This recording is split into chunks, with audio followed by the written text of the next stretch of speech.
Welcome back to the Owner Seat Podcast, the show where fitness and wellness operators, franchisors, and franchisees get the real playbook on what it takes to scale with clarity, not chaos. Today's episode is for every fitness and wellness owner who has looked at the landscape around them and felt it. The lines between fitness and healthcare are starting to blur, and the operators who recognize that shift first are going to be the ones who win the next decade. Because gyms are no longer just places to work out. Studios are no longer just places to take a class, and the consumer sitting across from your front desk, they don't just want to look better. They want to actually be healthier. They want to feel better, and they want someone they trust to show them how. That's the gap my guest today has spent his entire career closing.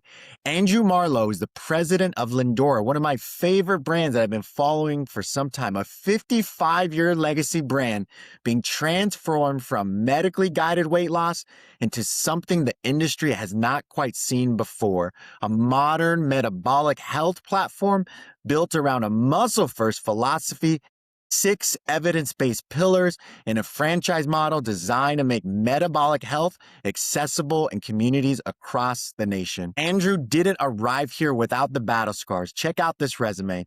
He was a general manager and regional director at Equinox, was one of the first strategic hires at Pure Barre, with a successful brand as well, and served as a senior vice president of operations at Exponential Fitness, helping redesign the corporate operating model across, listen to these brands, Club Pilates, Stretch Lab, Yoga 6, and other category-defining brands after the company scaled from 50 to over 3,000 locations in just 5 years.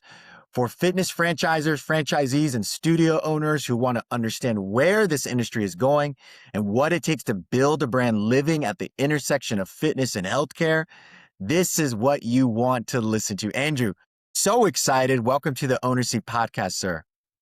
Albar, what an incredible introduction. You're killing it. Wow. Oh my gosh. Yeah, that's incredible. But when you mentioned there in your intro, people are looking for this sort of full wall experience to go a little bit deeper. And also people are willing to pay good money for it. Exactly. So that's the thing. So anyway, excited to be here. So excited that you're here. You've built and you've scaled fitness brands. I mean, big names. I know Equinox very well, having worked at Lifetime, right? That's a great brand that we kept our eye on. And then knowing many people, being from Southern California, I know HQ out in Irvine, but knowing people in the hmm Pure Barre landscape, such an amazing brand. And then obviously the big consolidator that everyone's trying to compete with, Exponential Fitness, on the public market, doing extremely well. What did operating those businesses teach you the most as you're entering this metabolic health space? And what are people still not understanding in this space? So I think on the metabolic side, I think there's a couple things that I learned in particular, actually over at Equinox, is people are wanting to know who's behind, what is the programming and who's behind it. Right. So I think that's one thing just out of the gates. And then everything focused around the experience itself. So for me in the metabolic space, now entering into it and kind of looking at the medical side, one of the first questions I asked myself going into that was like, what is the experience we're trying to create? Mm-hmm. What is the program that informs that experience and who's behind it? And how do we communicate that? So I did quite a lot of shopping around different competitors and asked a lot of frontline employees that question, like, what is this brand? Mm. That the explanations were very confusing, chaotic. And so I just found that as pretty striking because I know that those answers were pretty clear when you walked into an Equinox. And the same thing over on the fitness side at Pure Barre. I think one of the things that separates a little bit of the fitness from the medical side is in the four-wall experience of a fitness studio. Once you do your first rep of a movement, you get this instant feeling from it. You know, your endorphins are going. But Mm-hmm. on the medical side, there's not necessarily as much of that experience. You might be sitting down in a red light bed and being like, what am I meant to be kind of experience? I'm being told something's happening, but I'm not experiencing it. And when you have that complexity of all the medical on top, you're like, okay, like I guess it's doing something. So as I was looking, I think that's something anyone in the fitness space coming into the medical can be looking at those businesses and kind of being like, okay, what is our programming and what is the experience we're trying to create? And then what is that experience on the first visit? And so that would be sort of the first lens I would kind of look at this in is, what are we asking our consumers to do? And Interesting. I how do love our that. staff communicate that? Yeah, that's interesting because I do want to pull this back from as we're going into the layers of this from the member consumer experience, but also Mm, the operator and owners that are listening here, knowing and even asking, what should I do next? Because the stats just came out. It's what 80 to 90% of mhm, Americans, at least Americans, are metabolically unhealthy. So there's clear demand. There's an issue here, right? And I think mhm, Lindora's pioneering the way here to make people far more healthy, right? And a healthier life and mhm. lifestyle. But for those operators listening, we'll start there first as they listen to those stats and they know, okay, the demand's out there, the share of wallet is out there. People are spending the money outside of my four walls. I'm not capturing it.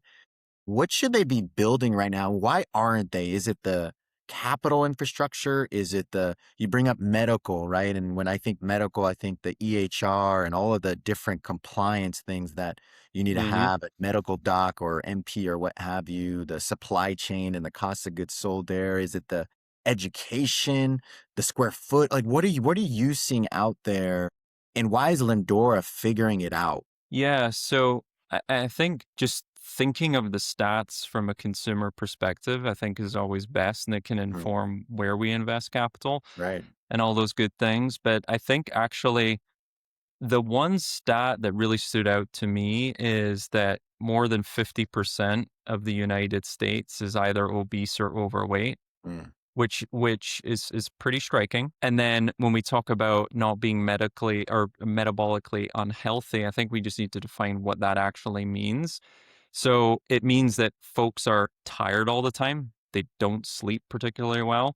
They're right. carrying weight around their waistline, and it doesn't move no matter how much they're trying. The blood sugar creeping up, the energy Mm, crashes after meal, hormones off, they're feeling inflamed. And so I think that's like the daily experience of how someone could know that they're not metabolically healthy. Um, and so clearly what we're doing isn't working, I right. think, just as a society. Yeah. So, or we're not pulling enough people along the ride is the first thing that I would kind of think about this. So when we think about metabolic health, it's not necessarily that people look sick, but they're just not well, and it's metabolic dysfunction. And so I think that's the default state. So I think that presents a big opportunity to, of course, turn that around. So for Right. like, let's say an old school fitness model, some people might come there to lose weight, and look better for summer, but I think that's solving the wrong problem for the wrong person, and I think that's not where the opportunity is. That moment has gone. I do think also weight loss is gone Yeah. as well. I don't think that's what people want. That's out the door, and can talk about that here later on. But I think the person walking into, if you're on the wellness side or if it's a fitness studio, they're not just trying to fit into the jeans. They're trying to understand how their body works on a cellular level and how the brand actually connects to that and how it connects with their daily life. So they're trying to get their body working again, Right. basically.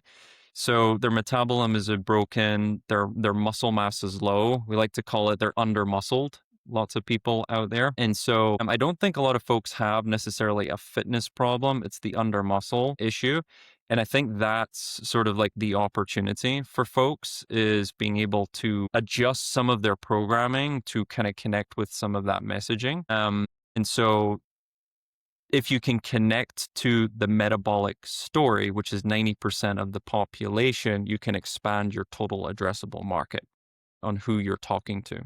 Well, the addressable market's massive and even more so. And I'm curious because I love the Lindora motto around muscle first, everything else follows. I'm like, no one else is saying that. Yet we know there's an issue, and I want to bring up GLPs. I'm really curious about Mhm. uh, or your what you think about it. And is that what led to that motto being so prevalent now? Because you Well, start to see, is it because people are using that for this whole weight loss? But we know that's not necessarily the whole picture. It's, to your point, the underlying muscle, the lean muscle. And I love that there's so much more data coming out and conversation around the mitochondria, which that's a whole different topic. But can you walk us through that motto and why Lindora is about muscle first? And you said it, it's not just about weight loss first. And that was just so, that's years ago. And being in the fitness space for wellness space for 16 years now, that's all I heard, right? We did weight loss programs. There's always something popping up about weight loss, but there never was this muscle first message out there. What do you think? yeah, so I think the muscle first comes from actually what happens when you don't focus on the muscle, Hmm. right? So I think, and this has been part of my discovery jumping into Lindora and really understanding what members were doing before getting to Lindora and what that approach was. And so after speaking to them, for decades and decades, in particular for women, they've been told to focus on the scale, right? And I think folks are looking for three things. They're always trying to figure out, how do I build muscle, but how do I lose fat, but do it with high energy, safely and sustainably. But I think when people don't know how to do that and they don't have the science, they just default to, how do I get smaller? And the measurement of success is on the scale. Right. And so what ends up happening is, of course, it's calorie restriction. And then the calorie restriction loads leads to something not sustainable in the long term. So it turns into this rebound and redo. And it's exhausting for so many people out there, in particular, jumping into Lindora and having conversations with the members about, what were you going through before you got here? And it was just this Mhm. rebound and redo, rebound and redo. So it was this thought process of like, how do I let me focus on the outside first. I'll deal with the inside later. But as you know, if you focus, there is no focusing on the inside later. Like, some of that damage is done along the way, in Right. particular, losing muscle. And so over time, I think this rebound and redo results in, it's not sustainable, and they're losing muscle along the way. And we'll talk about muscle here in a second and its importance. Mm. And so I think for a lot of folks, it's exhausting. That's number one. And it's not sustainable, and been doing it for Discouraging. decades. Yeah. I think also what's been interesting in speaking with some of the Lindora members as they got on a better pathway, and I'll talk about that pathway here, but there's also this sense of, is there a better way for their kids? Which I actually found very interesting, this rebound and redo of calorie restriction and focusing on what's the pounds I'm losing on the scale, and that's success. And so it's sort of like, how do they shift philosophically from what their is versus what their body's made of, right? And so that has been very interesting speaking to them.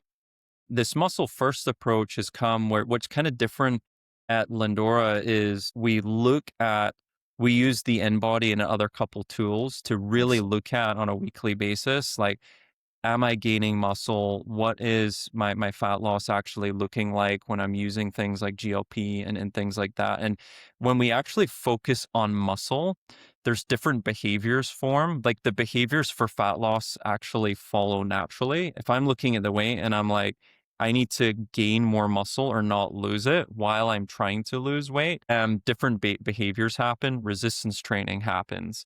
Um, People begin to walk more.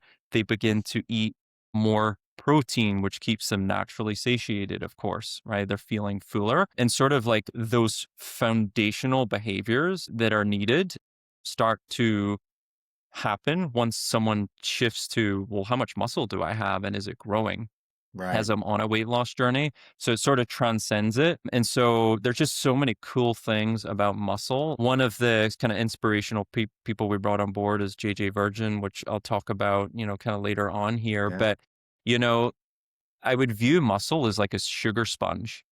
To kind of put it simply, it's the primary place where your body's going to store carbohydrates as energy.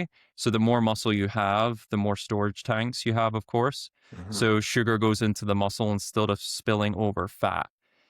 So I think the more muscle we have, the more capacity we have to absorb energy and not store it in the wrong places. Right. And so I think that's one. The other is just over the years, I've always done a lot of weight training, but then coming into the medical side, it's been pretty spectacular to learn just the power of muscle from Mhm. it's like a little pharmacy. You know, it's every time you contract your muscle and you activate it fully, it's almost like medicine in the bloodstream. So, I mean, all this has been relatively new to me. I've known it in the past, and now it's been really interesting bringing to the fold. But it signals myokines, which are little signals that will help lower blood sugar, mobilize fat, and crush inflammation every time you Right. like get peak contraction. So, and it can also literally grow your brain. So there's just so many fascinating things about muscle. And I think the goal is like muscle's always been sexy, right? On an aesthetic side, but now Sure. bringing it into the fold into a cellular level. And I think that's how you can, if you're an operator out there, you can attract people into whatever you're operating by really honing in on muscle because there's already momentum that way, but we're going even deeper and narrower into that topic. Um, and then muscle is also just a longevity anchor. It's just one big predictor of how long you'll live, and it's not your weight, right? Your weight's not going to be predictor of how long you're going to live, right? It's your muscle mass and your strength. So I think if a franchise owner says to anybody like weight loss is the goal, it really shouldn't be. It should be muscle is the goal, and how often am I activating it? Because weight loss is going to happen as a byproduct of it, and it's Right. not making it an exhausting process. It's really making it really enjoyable for consumers. That's why we say muscle first and everything follows. It's those behaviors for weight loss, which people we know are searching for online. We say, well, if you focus there, right, you're actually going to get what you want, but we're actually going to do it all and better, right? So we Right. got to think bigger picture, and that's how I view our role as a brand is to really start that conversation with So folks good. and set them up for success.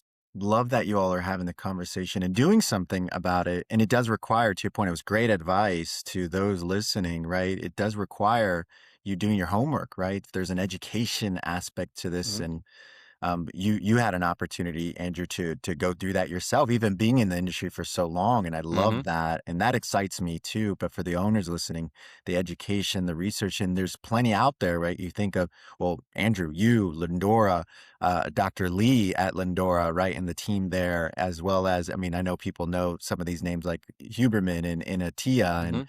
we're all talking about the same things. Is muscle, and you brought up muscle to longevity. I mean, that's huge, but I love that you brought up the hormonal aspect, the mental health aspect too, not just the aesthetic piece. One of the differentiators at Lindora, as you think about scaling this and replicating this, and it's very difficult to do what you all do, you've Mhm. developed this 6 pillar metabolic health model. Can you walk us through what that is? And there's a reason why when I talk to people that experience Lindora, they're coming back and they know these 6 pillars really well. You all do a great job educating. Can you walk us through this? Yeah. So I think I think the way to think about it is where we created the six pillars was actually based on how confusing the market is. Mm, So if I go online right now and I just search, blood tests, right? My feed just gets inundated with all these different biomarkers. There's 50, there's 100, there's mhm, 75. They all, seem to be this sort of silver bullet. And then when it comes to the services as well, when I'm looking to, let's say, get vitality or lose weight and I'm searching for those things online, I'm going to get inundated with services. So mm, I'm going to get NAD coming through. I can take it as an injectable. I can take it as IV. There are various different price points. I'm going to get hit up with a lot of IV therapies, right? I'm going to get hit up with GLP. I'm going to get hit up with hormone therapy. There's all these services and interventions coming my way, but I really don't know as a consumer how to think about which one I prioritize over another. mm. And so it's sort of like from a consumer, it's like, where do I start? I can't do them all at the one time because I don't think that would be safe, nor do I have the money. Right. And so when we were looking at all of our services that we offered at Lindora and then also where we wanted to go, it was like, okay, how are we anchoring these services into a framework that helps consumers start thinking about, ultimately, at the end of the day, what people are actually wanting is vitality. They want a lived experience, right? They want to wake up alert. They want to not have brain fog, all those good things. Mhm. But the actual pathway to getting that is through metabolic health. So it's the physiological side. So we looked at, okay, we identified that there was 6 pillars that kind of make up a healthy, make your metabolism healthy. And there was, muscles as being one component of that, Right. hormones being the second pillar, hydration and nutrients being another, energy being another, metabolism being another, and Mhm. then gut health being another. And so our vision was like, okay, you've got these 6 pillars that kind of make up your metabolic health. And how do we know they're healthy or not? And one of the ways we can do that is through lab work. So we curated and made new labs that kind of looked at how do I know that each of these pillars are healthy through my blood work combined with body composition as well as combined with grip strength. So we kind of pulled these I kind of love it. things together. And there's other things kind of coming the way soon as well. Other factors like sit to standing, like how often can someone do that in 60 seconds, and kind of building protocols on this to establish baselines and ways to improve. But these 6 pillars allow us to tie in particular services into them. So one of the cool things is at Lindora is when you become a member, one of the first things you do, of course, you do your lab work and you actually sit down with a provider for 45 minutes. And in that provider conversation, you actually get a curated slide deck that has your biomarkers on there, as well as your body composition stats. Go through each of their pillars and how they correspond to a marker and if we know that it needs support or it's already pretty healthy. And that allows us to make some recommendations for services. So, for example, on the muscle health side, if we look at, let's say, somebody's in body and we're seeing their ratios are a little bit off on Mhm. body fat to lean tissue, we can prescribe, of course, EMS resistance training. And for that to happen, let's say 2 times per week in order to make ourselves a little bit healthier on that pillar because that's the one that needs support. The cool thing is this process happens every 90 days where you do your labs and you sit down with your provider. I think also a relationship that is missing out there in the traditional, Right. the traditional medical space with their doctor. But we really aim to one of the things we saw was like when we release new services, that every 90 days, someone can sit with a provider and know if it's going to be the right fit for them or not.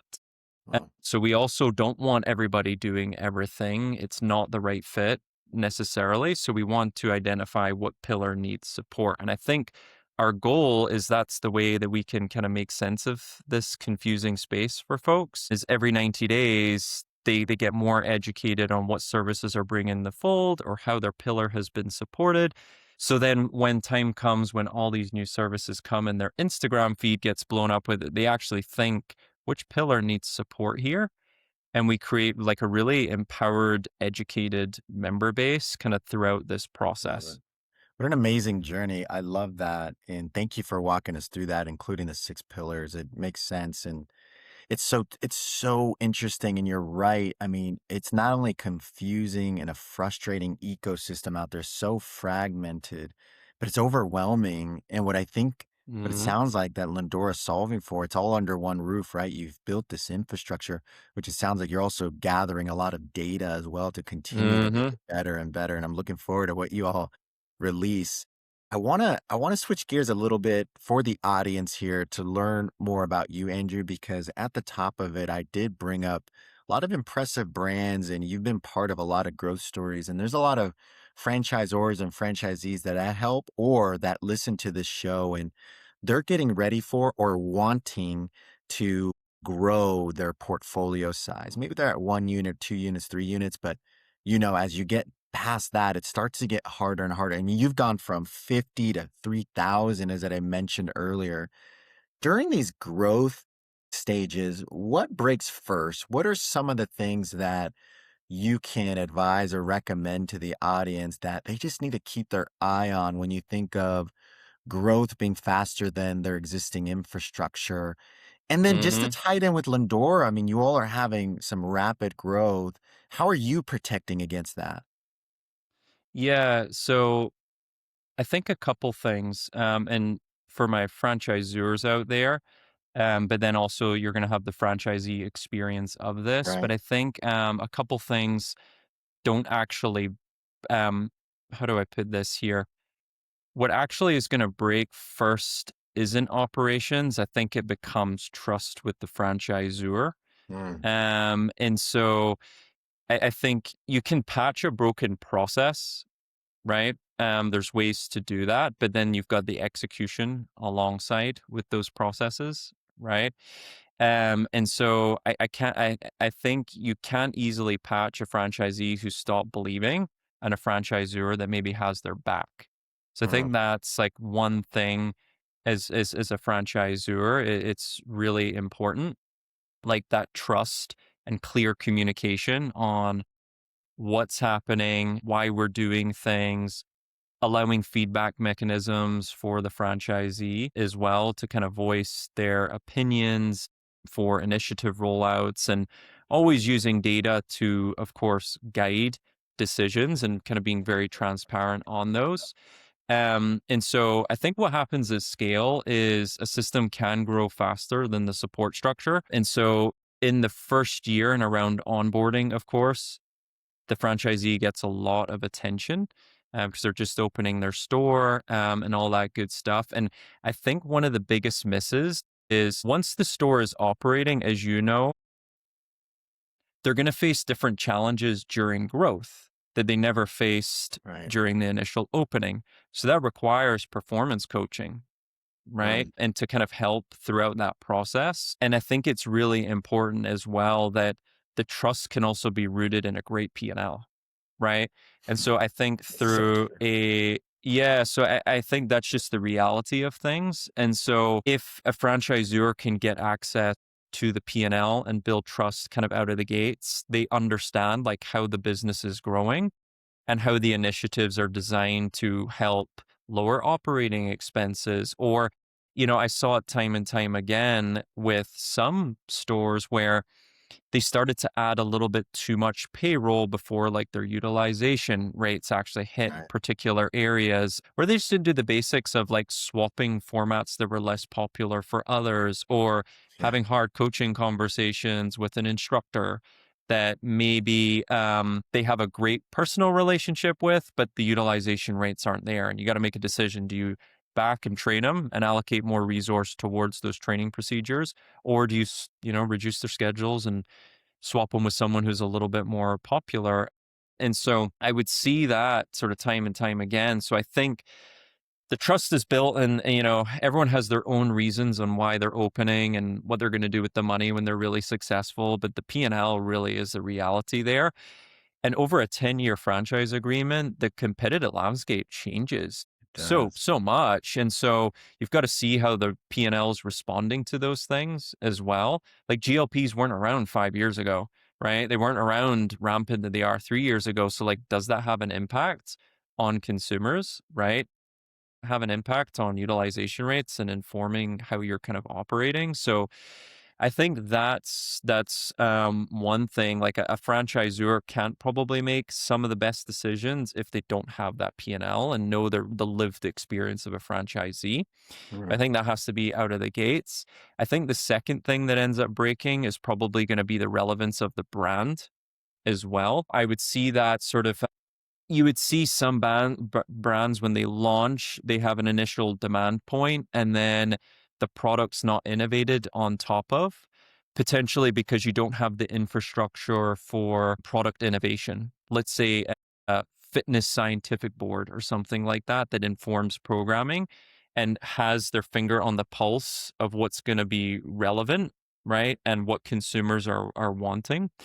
So I think that's going to be a thing that's going to break is the relevancy. And then also, if the market is changing and you're not changing your training curriculum to meet market demands as well, the training you maybe delivered 12 months ago is not relevant anymore.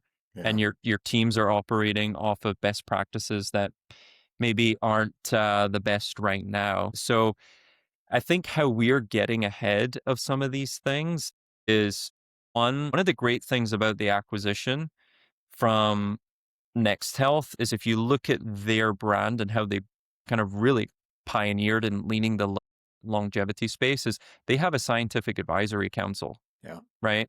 So you have medical experts, all the household names, you've got exercise scientists, longevity researchers. And so I think it's their job where they're sitting on the edge of what's coming in.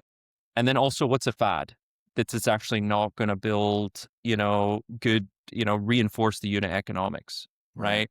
So they can at least be that filter mechanism that allows us, if we have that layer, allows us to pull in the franchisee into the relevancy before the market actually gets there, so they can always stay ahead of the demand curves. Huh. So I think that's another thing that breaks if your infrastructure was just really focused on onboarding and as the brand is today, and you're not investing on where it's going tomorrow and keeping a finger on the pulse of consumers as well.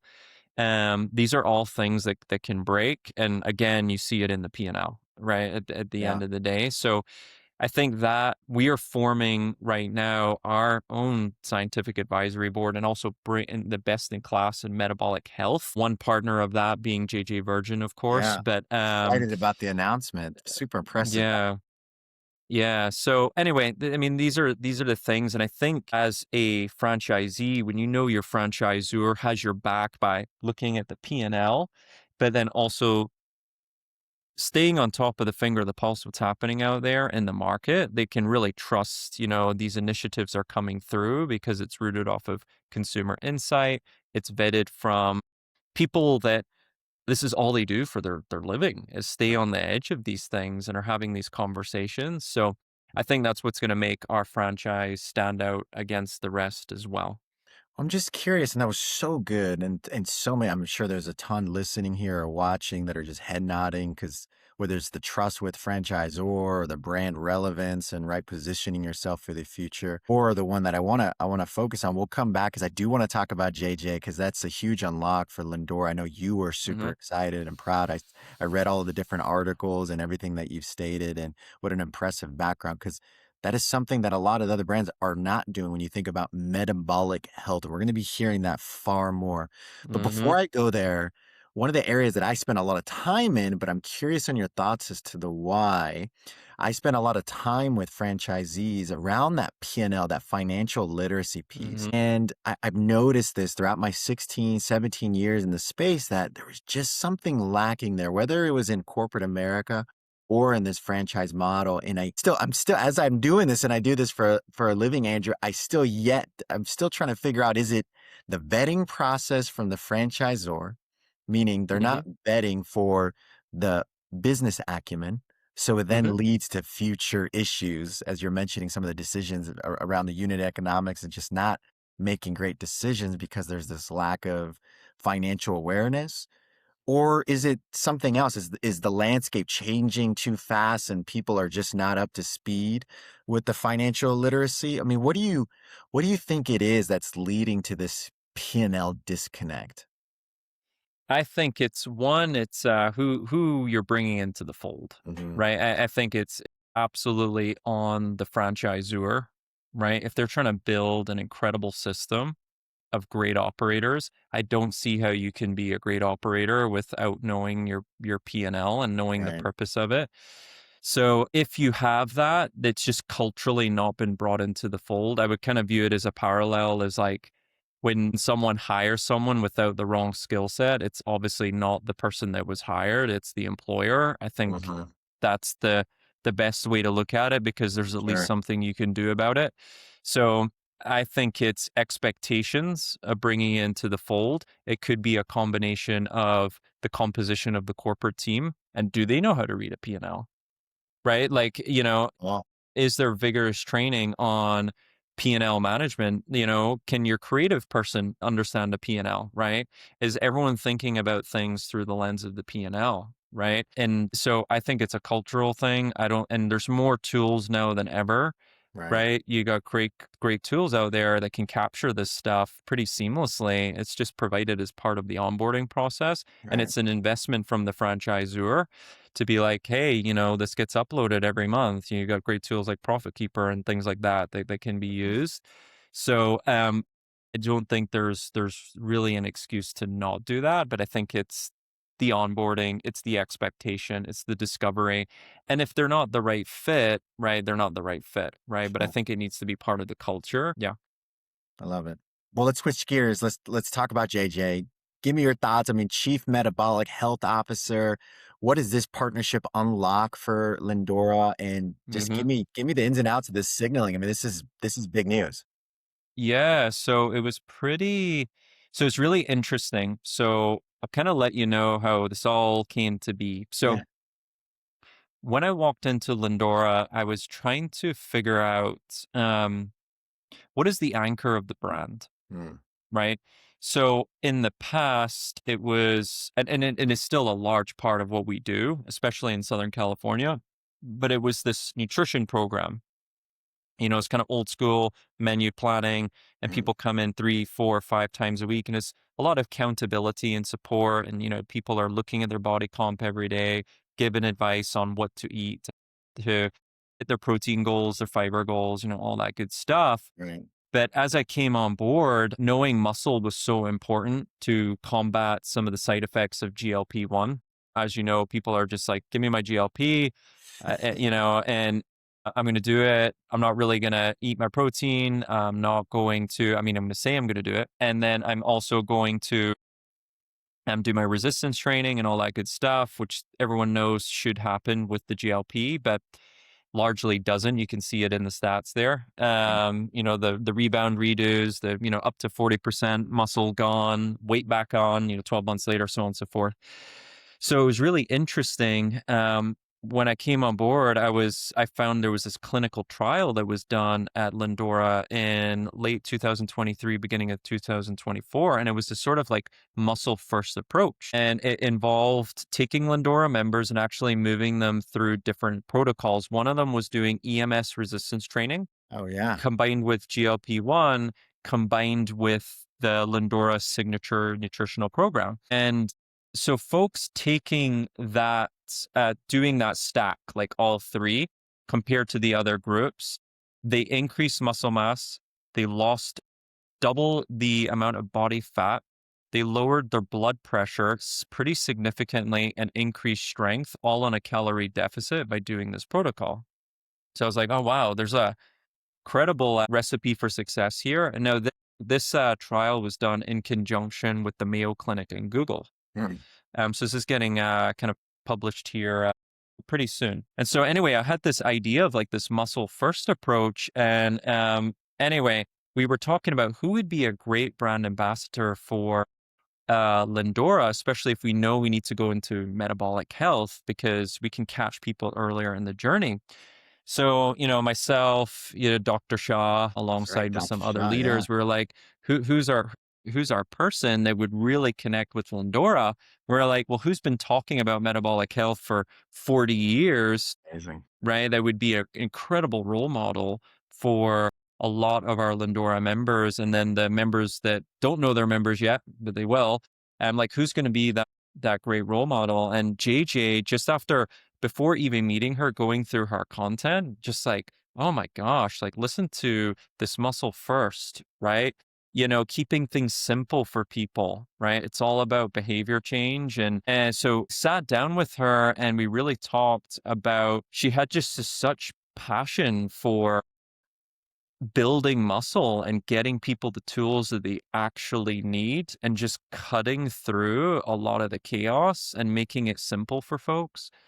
So it really personally connected with me, like her message. Yeah. And I knew it'd just be an incredible fit um, for the members. And so one of the things we looked at as well is we needed to really reimagine our product lines as well. And so JJ's brought her product lines into the clinics as well, Excellent. Reignite Wellness, to really kind of support this muscle first approach. But, we went through a process of like, what could this partnership look like, And so I think it's always important as a franchisor to also bring franchisees along with the ride. And so they got to meet her beforehand So and be good. like, what do you think? She came to speak at our convention in Los Angeles and everyone loved her, had wanted everybody to weigh in. And it was like, hey, as we build up the scientific advisory board, and, I was explaining to everybody how important it is for quality programming to lead the way, but also consumers want to know who's behind programming as well. And are they an authoritative figure? And so anyway, we kind of worked, what could this look like? And so we always had this dream, like we would love to make someone a chief metabolic health officer. And we couldn't find anyone that we couldn't be more a perfect fit than Right. like JJ, Amazing. And so anyway, so she's helping us right now as we look at a lot of our programming, right? How does this really fall in line with this muscle first approach? And I think one of the things we're trying to be very mindful of, people want to follow programs and protocols, right? And they want to know, like, if I sign up, what am I doing for the next 12 weeks, Hmm. 90 days? And what outcomes can I anticipate? And so we're trying to be very thoughtful on, what does that look like? And so what we're trying to do with our members is like, let's lay a strong foundation, which is rooted in resistance training. So we have our first EMS resistance training protocols going on in our Newport clinic. It will be rolling out at all clinics here very soon. And then also That's paired exciting. with the nutrition side, which will lay a really strong foundation for folks to basically use their interventions on top of this strong foundation. So philosophically, where she and the rest of the Lindora team came on board was like, our goal for folks is to get them metabolic independence, meaning they're not dependent on the interventions. We should be the best at like getting people off of them and Absolutely. allowing their bodies to function appropriately as God intended, right? And we're going to use the interventions on top of a strong foundation with the right structure. So she's working with us very, very closely here on that, and we couldn't be more thrilled to have her. Just philosophically, usually when you're thinking of partnerships, you've got their name or their brain, right? And we got both, Yeah, right? both. Love it. So yeah, so I think that was a massive win. It's awesome. Big win. Great job, JJ, and looking forward to all the work you all do together. Well, I got a couple more questions for you, Andrew. I mean, you think about Lindora when it originated and getting into private equity, then being in the public market with Exponential, and now with this amazing platform and group, Next Health. How has that story been? I mean, for those listening, many haven't experienced private equity. Many haven't gotten into the public market, in the stock market and all of that. What has that experience been like for you now with this amazing brand and group at Next Health? Can you walk us through just like the differences? And then, I mean, just here in February, things are off to the races, right? Who is the Lindora franchisee for those that are listening, and this will be shared? I mean, who needs to be hearing this, and who are you all looking for? Yeah, so let's unpack some of that. So I think like, who are we looking for? I think at the end of the day, aside from the basics of our P&L, right? Having that background and that maturity of stepping into understanding, what it takes to operate a business. Ideally, what we're looking for is folks that have experience of operating a successful business. That's number one. Two, that they need to be hands-on. It is not one of those things where you just want to set it and forget it, have someone else manage it, because we have the medical side of that as well. So there's big Right. implications on the organization. I think one of the things we take very seriously is, of course, just the integrity of the care we're providing to our patients. And so that takes a mature, responsible head to be leading the charge in their local market on this mission of metabolic health. And so it's one of those for me, one of the first questions I like to ask is, what does your typical day to how do you envision your day looking Mm, if you were to have a Lindora tomorrow? yeah. So I get a sense of how they currently structure their day, how they How how involved they they want to be. prioritize, Yeah. yeah, and how involved they kind of want to be in that. And of course, having it's not required, but understanding medical coming into the fold as Mm, well is going to speed up the learning curve on those things. So, and then also when we look at bringing folks into the fold, we want folks that believe in the mission. We keep saying here in internally, and you see it some in the marketing there, that we make people the one, meaning the 1 out of 10 that are actually metabolically healthy. And I think just being mission driven to do that is going to mm, be pretty important as well. So great. um, so on the private versus kind of the public side, I think there's benefits of both, and things that aren't great about both. So I think just it's been refreshing on the private side where depending on, if you want to eventually go for a big sale or you want to take it public, whatever that is, you don't have all the regulation there. You can do a lot more piloting, and there's just a lot more things that, the reins are put up as you're trying to get things in the right direction. And then also, I think at the beginning stages as well, you start to really attract really passionate, smart people into the fold that want to kind of get into the early side of things on the PE side. So, but on the public side, I one of the things I did really enjoy about that was always making sure that every quarter, yes, we're of course impacting our franchisees and making sure that they're profitable, but you could see that kind of big public scoreboard as well. Right. And that was really enjoyable of like hitting those targets. So yeah. Amazing. Well, I really appreciate your time. Metabolic health. I mean, this is what we should be talking about. Our consumers not only are chatting about it, but are needing the support. And I think Lindora has created this this differentiator and the blueprint of what many in the audience are trying to replicate and knowing that they need to offer, right? They need to offer more value. And so you all are doing it, Andrew. Great job. Great job to you and the team. Big shout outs. For those that want to learn more about Lindora, how to become a potential franchisee, or just even connect with you, what is the best way to do that?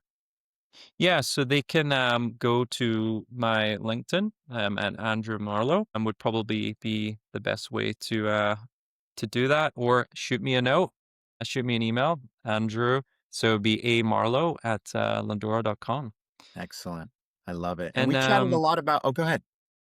yeah, I wanted to say, think that when I think about the vision of Lindora and how we can make metabolic health accessible, I think this is really the vision. The Mm, vision is we want to start with something familiar, with the familiarity of resistance training, because most folks have done that, right? They're right. familiar with how to do a squat or a push. So most folk have exposure to that. And so when we think about the brand moving forward, that being an entry point, and then when you're adding this EMS component to it, it allows for a really efficient workout. So that's like number one, it allows muscles to be fully activated and release those myokines that we were kind of Right. talking about earlier. Yeah. And so that can be sort of like the anchor and the gateway for folks to actually engage with their cellular health. Mm, So the great thing about the EMS being sort of this anchor, it's yeah. been pretty spectacular Yeah. seeing Yeah. members pairing in IV and NAD to the protocol. So they'd be like, well, how do I get the most out of my EMS session? How does NAD fit in? How does IV fit in? And so now it can kind of begin that conversation with folks on the cellular health through that familiar entry point. So I think what we're creating is like this juxtaposition between fitness and cellular health. And that's how we can kind of pull people sort of like along the ride and get them involved into these these really incredible interventions that we can track with their lab work and, of course, their body composition over time. So stay tuned on that side. Andrew, and I'm so glad you ended on that because for those that aren't paying attention to that, it's all coming down to that. I mean, the science has improved tremendously and it's all Mhm. layering into cellular health, your mitochondria. There's going to be more. I love that you all are focusing on that. Clearly, you have positioned this brand to be ahead of the curve. So, very, very excited about that. And we talked a lot about the P&L today too. And I do want to, as I always mention, for anyone listening new to the show, fitness, wellness operators, franchisors, franchisees, if you're looking for clarity around cash flow, unit economics, pricing models, or wanting to improve that financial back office, your infrastructure, right, as you're looking to expand and maybe even multi-unit growth, definitely reach out to me at strategointel.com. Andrew, such a pleasure. This has been another episode of the Owner Seat Podcast. I'm your host, Albert Ramos. And as I always mention, new episodes drop every Monday and Friday at 8 a.m. Central. Andrew, thank you so much. Such a pleasure. Great job. Keep it up. Cheers, Albert. Thanks, everybody. Appreciate your time.